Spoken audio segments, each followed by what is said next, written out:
Boa tarde, pessoal. Boa tarde a todos. Estamos aqui novamente para participar de mais um webinar do ensino de ciências e matemática, né? Associando a Base Nacional Comum Curricular. Eu sou o professor Juliano Toneser, sou professor e orientador de mestrado e doutorado no PPG, de Ensino de Ciência e Matemática da Universidade de Passo Fundo. Nessa quinta-feira, vamos ter o prazer, né? Nós vamos ter a participação da nossa egressa do mestrado e atualmente aluna do doutorado, a Joelma Escolaro, que então, como eu falei, ela foi nossa aluna do mestrado e esse ano iniciou seu doutorado conosco, né?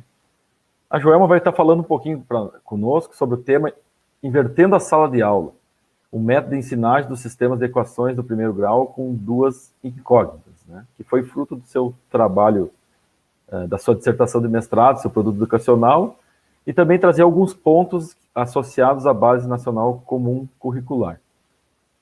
Gostaria então de chamar a Joelma para nós iniciar a nossa conversa, pedindo para ela nos contar um pouquinho, Joelma, da sua trajetória, da sua formação acadêmica, sua formação profissional, né? E aonde você tem atuado nesse momento, atualmente. Ok, boa tarde a todos. Então, a minha formação profissional, ela deu início aos 18 anos. Então, quando eu comecei já a trabalhar como professora, e nesse mesmo momento, trabalhando, já iniciei minha primeira faculdade de pedagogia. Então, com o passar de alguns anos, substituindo também alguns professores do ensino fundamental 2 e ensino médio, nas disciplinas de matemática, física, química e ciências biológicas, aí comecei a gostar mais de trabalhar com os alunos do ensino fundamental 2 e médio, e aí depois que concluí a faculdade de pedagogia, comecei também a faculdade de matemática. Então, a minha graduação de matemática eu concluí em 2011 e também, junto à graduação, concluí a pós-graduação em ensino de ciências e matemática. No ano de 2013, eu mudei de cidade, então vim morar para a cidade de Campos Novos e aqui iniciei meus trabalhos numa escola particular, ou seja, na escola da Rede Salesiana Brasil de Escolas. E iniciando meu trabalho ali, como os alunos utilizam bastante as tecnologias, aí deu início, então, a minha entrada no mestrado, devido à necessidade de qualificação e tal para trabalhar com esses alunos. E, Joelma, tu poderia nos falar como é que o contexto aí da tua pesquisa, do teu mestrado, né? Tu realizou ela na própria escola, onde que tu era professora titular, né? Na escola de Campos Novos, Santa Catarina, né? Na própria escola onde tu atuava, né? Que tu sentiu essa necessidade, é que tu desenvolveu a tua pesquisa. Poderia falar um pouquinho mais para nós sobre essa? Isso. Então, assim como os alunos, eles utilizavam material digital, livro digital, todos os alunos possuem seu notebook. Então, a falta de qualificação da minha parte para poder trabalhar com esses alunos de forma diferente, com metodologias diferentes, fez com que eu entrasse no mestrado. E entrando, então, a minha pesquisa do mestrado, ela foi direcionada às metodologias ativas. Então, trabalhando com especificamente a sala de aula invertida, né? Então, além da sala de aula invertida, também trabalhei com as tecnologias digitais e também com a temática sistemas de equações. Mas trabalhei em que turma? Numa turma de 8º ano do ensino fundamental, composta por 24 alunos dessa escola do município de Campos Novos. Eu vi que você falasse das metodologias ativas e dentro das metodologias ativas, a sala de aula invertida, né? Até uma pergunta recorrente, né? O que é sala de aula invertida? O que é invertido, né? Eu lembro que no teu produto educacional, até a capa, né, do teu produto, você colocou uma sala de aula invertida, né? Onde que as cadeiras, né, ficariam no teto. Mas exatamente o que é uma sala de aula invertida, né? Porque é recorrente essa pergunta, essa brincadeira, né, de inverter a sala de aula. Mas como? Eu inverto fisicamente, né? Poderia falar um pouquinho sobre o que é a sala de aula invertida? Então, para minha pesquisa, eu utilizei bastante este livro aqui de Sans e Bergman, sobre a sala de aula invertida. E aí esse livro traz o que se inverte realmente. Então, o que se inverte é o que antes, o que na aula tradicional é feito em sala de aula, na sala de aula invertida é feito em casa. E o que era feito em casa com a sala de aula invertida é feito na escola. De que forma? Então, assim, falando especificamente da sala de aula invertida, ela, ela trabalha com vídeos, com textos, com podcasts, pode ser utilizado para trabalhar com a sala de aula invertida, disponibilizando esse material, slides, sei lá, qualquer tipo de material que achar que seja coerente para os alunos, disponibilizar para eles com antecedência para que eles tenham acesso a esses materiais e quando eles chegam na sala de aula, a professora não fica explicando o conteúdo para eles. A professora trabalha como uma mediadora junto com os alunos, ajudando, intermediando, colaborando com as atividades e os trabalhos realizados em grupo. E também tem o pós-aula, onde no pós-aula pode ser feito durante a aula ou em casa, dependendo da situação. Em alguns momentos, na minha aplicação do produto educacional, eu fiz durante a aula. Outros momentos eu realizei em casa. Quando que eu fiz durante a aula? Um exemplo de um teste, algo semelhante para concluir aquela etapa, para ver quais os conhecimentos adquiridos dos alunos nesse momento. E quando é feito em casa, esse pós-aula, pode ser feito mais um estudo direcionado para os alunos, onde eles possam estar respondendo algo para que você tenha um feedback e ver se realmente eles entenderam. Porque às vezes, mesmo no pré-aula, durante a aula, o aluno ainda não tem adquirido o conhecimento necessário para aquela situação. Então, aí a gente direciona mais algo para um pós-aula para depois fazer esse feedback, ver se realmente os alunos conseguiram. Então, pelo que eu entendi bem, né, na verdade, a metodologia ativa, a sala de aula invertida, ela tem um método, né? Ela tem etapas, né? Ela é dividida em etapas, né? Ela tem são fases, né, que tu fala, né? São a pré-aula, durante a aula, pós-aula, né? Isso. E esses momentos, a pré-aula, que é a parte que a gente disponibiliza os materiais para os alunos, ele pode trabalhar individualmente em casa ou com os colegas, pode ter ligação, uma atividade que tenha ligação com outros alunos. E durante a aula, geralmente, o trabalho é feito em grupo, mas não quer dizer que não possa ser individual. Mas no meu produto educacional, trabalhei sempre em grupo e os grupos foram os mesmos desde o início da aplicação até o final, para ver o rendimento de cada um dos grupos. E o pós-aula, como eu falei ali, então são as 3 etapas da sala de aula invertida. Fazendo uma associação, uma analogia a esse momento que a gente está vivendo da pandemia, né? Ela se aplica bem, né? Porque tu disponibilizar. Sim, Se pudesse até falar um pouquinho mais sobre isso, né? Essa relação, né, da sala de aula invertida e esse momento que a gente está vivendo, né? Na verdade, quando eu comecei a minha pesquisa, assim, para mim era tudo novo. E hoje, assim, com a pandemia, com a forma de trabalho que a gente está tendo, está sendo muito bom para mim. Assim, me facilita bastante para trabalhar de uma forma diferente com os meus alunos. Então, na verdade, hoje eu utilizo bastante a sala de aula invertida. A única coisa que fica um pouquinho mais difícil e não é, seria a questão dos grupos estarem presentes no mesmo ambiente, mas mesmo assim a gente pode criar salas e disponibilizar o link para que eles trabalhem em grupo também, dentro do próprio contexto ali da tua aula. Isso é possível também e está ocorrendo durante as aulas também dessa forma. Eu lembro que quando a gente começou a trabalhar, tu usou o Google Classroom, né? Que naquele momento que tu utilizou, era uma novidade, né? Hoje está super utilizável, né? Super útil, né? Mas naquele momento para ti não era algo corriqueiro, não era algo usual, né? Isso, até porque quando a escola que eu trabalho, ela tem o portal EDB, que é o portal onde a gente disponibiliza os materiais, e tem a editora, o portal EDB também, juntamente com a editora EDB, que tem os livros que os alunos utilizam, eles utilizam o livro digital, e nesse portal mesmo a gente posta os conteúdos, as datas de prova, a frequência e tal. Mas aí eu não consigo ter um feedback dos alunos no portal. Eu posto, não sei se eles viram, se eles não viram, eles não podem me dar um retorno ali no portal. E aí, para mim, o Google Sala de Aula era uma novidade. Tive que assistir alguns vídeos para aprender a criar um grupo lá no Google Sala de Aula e tal. Mas fiz isso e consegui postar as atividades para eles. Foram postadas tudo no Google Sala de Aula, onde eles tinham acesso, iam lá, faziam as atividades, devolviam, respondiam os formulários conforme a gente mandava no momento pré-aula. E eu tinha esse feedback deles também. Tu Bem também tranquilo. usou bastante junto o Google Formulários. Na verdade, tu utilizou muitas tecnologias da nuvem, né? Associadas, né? Tu fez uma mescla de várias tecnologias, né?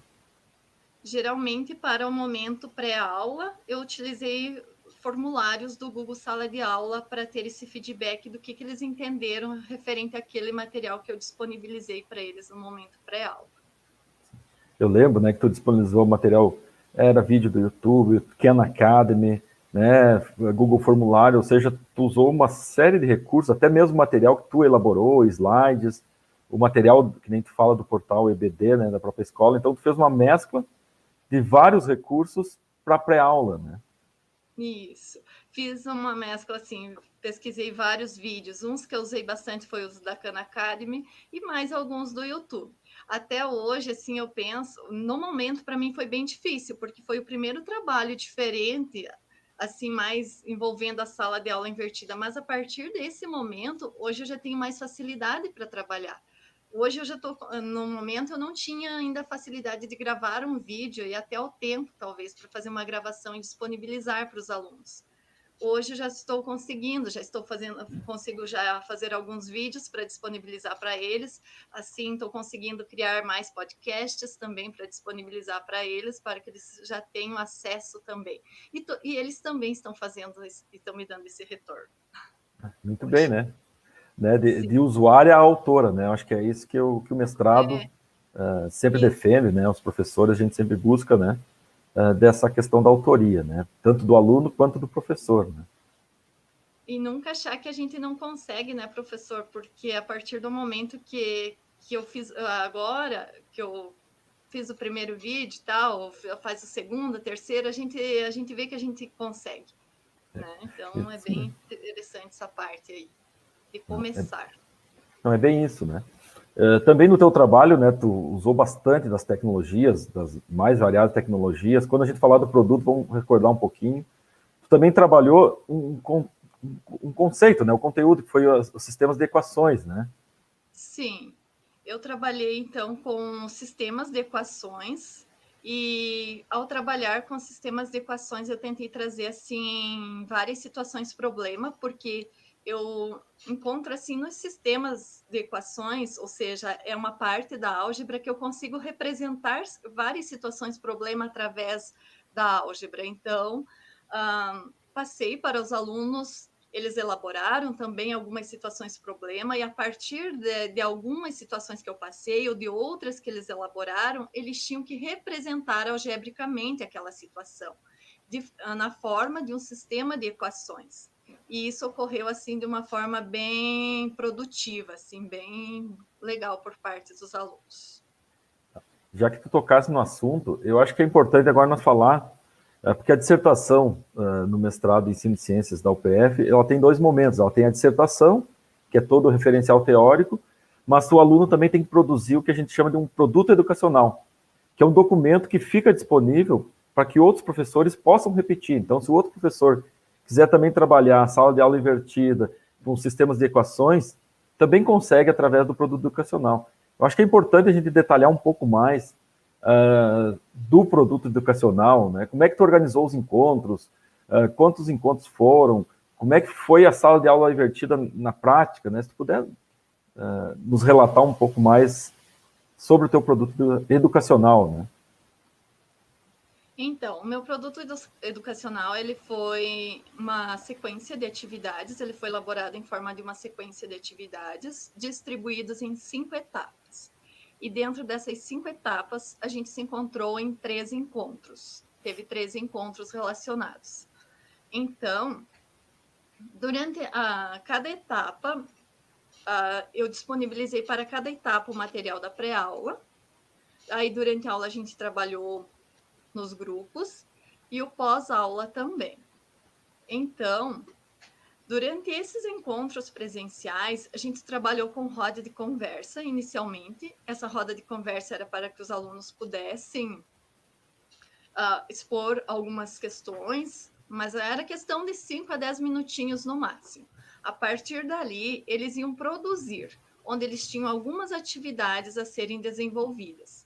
E essas atividades que eles iam desenvolvendo em cada uma das etapas, eles foram organizando um portfólio com as atividades, onde ali eles tinham as etapas de cada uma com todas as atividades desenvolvidas nessa etapa.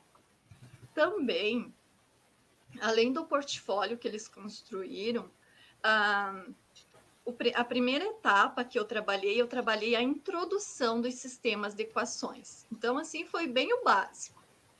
Daí, quando terminamos a primeira etapa, eu fiz o pós-aula com o Kahoot. Utilizei o Kahoot para fazer um teste, aí todos fizeram individualmente, para ver quais os conhecimentos, o nível de absorção do conhecimento que cada aluno teve. Então, eu tive uma média acima de 70%, então considero assim uma média bem boa. Aí, na segunda etapa, eu trabalhei com as operações, ou seja, com os métodos da adição e da substituição. Então, a gente trabalhou tanto o método da adição e da substituição, onde os alunos trabalharam com situações problema, tanto algumas deixadas por mim, outras elaboradas por eles. Eles representaram algebricamente e resolveram através do método da adição e substituição. Para essa segunda etapa, também foram disponibilizados vídeos para que eles pudessem chegar para a sala de aula com esse conhecimento prévio. E essa segunda etapa, eu fiz um pós-aula em forma de um quiz, onde os grupos resolviam, colocavam uma questão lá no telão, os grupos em sala resolviam, e levavam para mim a resposta dentro de 4 minutos. Daí a gente debatia se estava correta, se não estava, o porquê e assim. A terceira etapa, a gente trabalhou com a representação no plano cartesiano, então a gente representou os sistemas de equações no plano cartesiano, onde eles usaram a malha quadriculada. A quarta etapa, a gente trabalhou com a classificação dos sistemas de equações. E para trabalhar com a classificação, então, eles já conheciam o método da adição, da substituição, já sabiam representar um sistema graficamente. Aí a gente utilizou o GeoGebra, onde eles digitavam, jogavam lá o sistema de equação no GeoGebra, e ali eles tinham o gráfico, né? Se ele era duas retas paralelas, concorrentes ou coincidentes. Que tipo de reta, e aí eles classificavam se o sistema era possível e determinado, possível e indeterminado, impossível. Então, todas as etapas, a gente jogou um pouco de tecnologia juntamente com a atividade a ser desenvolvida também. Fora o momento pré-aula, que a gente já disponibilizava as atividades no Google Sala de Aula e o formulário também para eles responderem. Essas 4 etapas que tu fala, todas elas, né, seguindo a metodologia, né? Em todas elas tinha pré-aula, tinha durante a aula e o pós-aula, né? Então, que nem tu falaste, 4 encontros, na verdade, cada conjunto de encontros tinha 3 momentos, né? Seguindo a metodologia ativa. Eu lembro também que... Pode falar. E durante também esse processo, durante os 4 encontros, eles foram anexando as atividades, construindo um portfólio para ter no final, como um produto desenvolvido por eles. Esse portfólio que tu falou, tu chegou a ficar com esse material, aí tu tem... Eu tenho um aqui, porque um dos alunos que participou da aplicação era o meu filho, então o grupo dele, ele que ficou com o portfólio. Então aqui, ó, tem... eles colocaram a etapa 1. Daí, mais para frente, aqui tem algumas atividades desenvolvidas pelo grupo. Eles organizaram bem o portfólio, bem organizadinho, ó, a segunda etapa. E assim foi. E a importância é que tu trabalhou a tecnologia, mas também trabalhou com material concreto, né? Então, assim, o teu produto educacional ele foi muito diversificado, né? Em termos de tecnologias, em termos de metodologia, em termos de recursos pedagógicos, né? Acho que foi um fator muito positivo do teu trabalho. Eu lembro que a banca elogiou muito essa questão, né, de tu diversificar. Eu acho que enquanto professor isso eu acho que é uma grande sugestão, né, de tentar, né, dentro do possível, diversificar os recursos pedagógicos, né. Sim. Outra E coisa que eu aí, lembrei, professor? daí tu já responde na sequência, que no início os alunos, eles ficaram um pouquinho assustados, né? O que está acontecendo, né? Lembra que tu relatou Sim. isso, né? E que depois, quando eles foram entendendo, eles foram vendo que poderia, né? Até eles comentaram que poderiam todas as aulas, né? Ser dessa forma, que lá no início eles estavam sentindo assim um estranhamento, né? Dessa forma de... Até por não ter o hábito por mais que em casa eles sempre tinham tarefa para fazer, mas não era assim a tarefa de assistir, se apropriar de um conteúdo que a prof ainda não tinha explicado em sala, né? Sim. Então, alguns não, no início não estavam assistindo os vídeos, não estavam ali dando muita atenção para o material disponibilizado, mas a partir do primeiro encontro que eles perceberam que eles ficaram totalmente perdidos em relação aos que tinham assistido, aos que tinham feito as atividades, aí eles também começaram a despertar, eu também preciso, e isso foi indo aumentando gradativamente a quantidade de alunos, assim, praticamente 100% no final, que participavam, ou seja, realizavam as atividades no momento pré-aula. Isso. E a metodologia ativa, na verdade, ela ajuda o aluno a criar uma sistemática de estudo, né? Porque ele Sim. precisa se organizar de uma forma diferente, ele precisa fazer um estudo mais compenetrado, né? Um estudo mais focado, e não só fazer, digamos, o tema, a atividade de caso por fazer, né? Então, na verdade, Sim. é um tema, vamos chamar assim, onde ele tem que estudar, né? Então, também nesse ponto, a metodologia ativa, sala de aula invertida também ajuda bastante, né? E o Eu queria legal na trazer... aí durante a aula, quem entendia mais ajudava os que entendiam menos, assim, essa troca, né? Isso é bem gratificante para quem está ali no grupo envolvido. porque se tu está num momento onde só o professor está expondo, às vezes não dá oportunidade para os alunos discutir. Mas como eles estudaram o conceito, o conteúdo, as atividades antes, eles estão mais apropriados para poder discutir com os colegas e com a própria professora, até para questionar, até ter dúvidas, né? Sim. Eu lembro assim também que teu trabalho conseguiu associar bem as habilidades. Claro que nós não temos tempo aqui para te falar de todas elas, mas, por exemplo, a habilidade da BNCC, do ensino fundamental, da matemática, né, do ensino fundamental, associar uma equação linear de primeiro grau com duas incógnitas a uma reta no plano cartesiano. Né? Eu lembro que tu conseguiu fazer isso muito bem através da atividade do GeoGebra, né? Podia Isso. nos Então, relatar como é que foi, né? Que eu acho que os alunos assim, gostaram muito, né? Chamou muita atenção esse momento. e até no final da aplicação do produto educacional, eu fiz um questionário para os alunos perguntando assim o que eles acharam dos vídeos, como que foi as ferramentas que foram utilizadas, qual eles mais gostaram e tal, para mim ter um feedback deles referente à metodologia utilizada e as ferramentas utilizadas. Então até me surpreendeu um pouco, porque o Kahoot eles já conheciam, e eu usei o Kahoot, e a maioria deles não votou no Kahoot como uma das ferramentas que mais gostou. Uma das ferramentas que eles mais gostaram foi o GeoGebra. Eu não tinha trabalhado com o GeoGebra até então com eles. E aí eles pensaram, nossa, como foi fácil entender e trabalhar os sistemas de equações no GeoGebra. Até um comentou, pena que a gente não pode usar na prova, que facilita, né? Mas assim, eles gostaram muito então da questão das tecnologias, principalmente ali de utilizar o GeoGebra para representação gráfica, né? Como ali na habilidade 07 ela pede a representação através dos sistemas de equações, a representação algébrica, e eles conseguiram compreender muito bem essa representação e a classificação dos sistemas. Uma questão também que eu não falei foi que a quinta etapa, né? A quinta etapa da sequência de atividades, a gente fez um seminário. E neste seminário, a gente fez as apresentações, onde eu tinha lançado lá no primeiro encontro para eles um desafio, pedindo que durante esses 12 encontros eles fossem planejando algo para apresentar no último encontro referente à temática sistemas de equações. Então, assim como eram 6 grupos com 4 alunos, totalizando os 24, os 6 grupos apresentaram algo um pouquinho diferente. Teve um grupo que fez um podcast falando sobre os sistemas de equações, colocando o que eles entenderam sobre sobre o sistema. Teve grupos que utilizaram slides do Prezi, outros usaram do PowerPoint mesmo, outros fizeram teatro utilizando assim os slides, explicando, tipo professor, aluno, explicando o conteúdo que eles aprenderam durante essa aplicação da sequência. Foi bem produtivo também. É importante, assim, que todo o teu trabalho, né, bem diversificado, mas em todos os momentos, inclusive no seminário final, os alunos trouxeram a tecnologia, né? Eles se apropriaram, eles usaram. No momento que o professor utiliza com eles, eles também se sentem, né, à vontade para usar.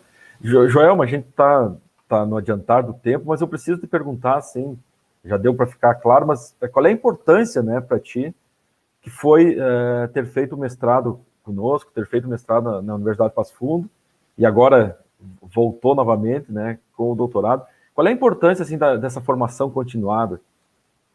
Olha, assim, na verdade, eu entrei para o mestrado em busca mesmo de uma qualificação, de melhorar as minhas aulas, de uma forma de trabalho mais diferenciada, sim. E o que eu tenho para dizer é que com o mestrado eu consegui isso. Se eu não tivesse entrado no mestrado, eu não teria conseguido trabalhar da forma que eu estou trabalhando. Claro que eu ainda não estou trabalhando da forma 100%, porque acho que nunca vai existir uma forma 100%. Sim. A gente sempre quer melhorar, a gente sempre quer mudar, sempre quer fazer diferente. Mas assim, o mestrado me trouxe muitas ideias, me abriu caminhos.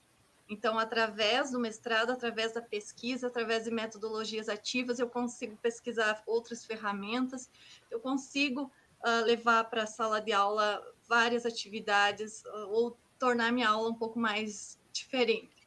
Claro que em nem todos os conteúdos a gente consegue, mas também penso assim, que não é do dia para a noite que a gente consegue fazer essa mudança, que é aos poucos e gradativo. Então, assim, com o mestrado me trouxe essa possibilidade.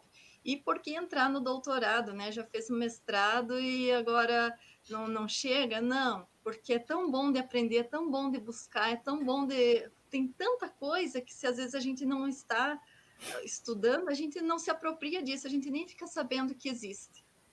E assim me trouxe muitas possibilidades, sim, para a sala de aula. Não, muito bem. A vida, na verdade, é um eterno aprender, né? Acho que a gente tem que estar em permanente construção. Por isso que falo muito, né? Uma formação continuada, uma formação permanente, né?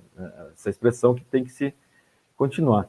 Joelma, nós estamos indo para o minuto final. Não sei se ficou algo que você gostaria de falar, que não foi dito, ou que não foi lhe perguntado. Alguma situação, assim, rapidamente, que eu gostaria de falar? Mas, ó, assim, foi muito bom, foi bem gratificante, eu aprendi bastante com os alunos, eles, juntamente com eles, aprenderam comigo, eu aprendi com eles, então isso foi a base para minha mudança em sala de aula. Acredito, assim, que não paro por aqui, continuo, quero continuar mudando, e com certeza para os alunos também foi bem marcante. Eles não vão esquecer desses momentos quando a gente faz algo diferente com eles. Com certeza, né? Uma experiência tanto para ti como para os alunos. Eu acho que o mais importante é de tu ter feito, né, o mestrado, a dissertação, o produto educacional e continuado, né? Estar usando hoje no teu dia a dia, na tua sala, na sala de aula, né? Enquanto docente, enquanto professora, né? Acho que isso é o mais importante, né? Que tu conseguiu desenvolver algo e conseguiu continuar com ele trabalhando, né? Joelma, gostaria de agradecer, né? Todos nós do programa de ensino de ciências gostaríamos de agradecer. Nós continuamos, né? Tá no doutorado, nossas orientações a gente continua, né? Como é que é? São momentos quando dá uma calma, a gente conversa mais, quando está muito acelerado, a gente dá uma pausinha. Mas eu gostaria muito de agradecer e voltamos a conversar. E quem sabe mais para frente a gente repete, né? Sobre uma outra temática. Obrigado, Joelma. Um abraço. Obrigada, professor. Outro abraço.